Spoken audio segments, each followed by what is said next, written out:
Yeah, no doubt. Is your printing press like right next to Bush's backyard? You could kind of just, the little leaflets fall out of the printing press right into his yard. Fold one into a paper airplane and throw it over the fence. Maybe it hits him in the head. Well, some of the stuff that we're finding out is surreal.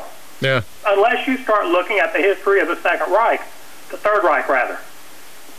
We weren't surprised after the end of the war to find out that Goering was a drug addict, and Ernst Röhm, the leader of the brown shirts, was homosexual.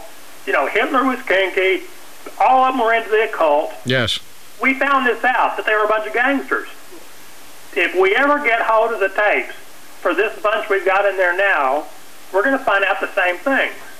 For instance, yesterday, I think it was ABC, broke a story which was that Dick Cheney and Condi Rice were actually planning the menu of torture apparatus being applied to, Gitmo folks. What a shock, this gets pretty close to dominatrix stuff, man. Oh, yeah.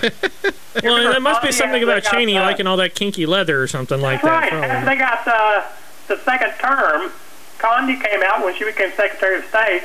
She was wearing black leather when she went to Russia. Yeah. Hey, man. Yeah. That's a red flag in and of itself right there. She's into that stuff. Red light. That's a red light, yes. Well, you remember... The Bush administration has now become the red light district.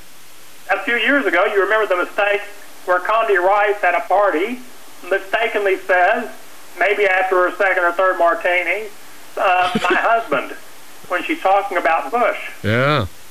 Now, that's a hell of an interesting slip. Mm-hmm. So maybe all those tabloids about her and Bush maybe being real friends. Yeah, maybe there's truth there. Hey, is she a CIA asset? No pun intended. To keep Boy George in line? Is that her assignment?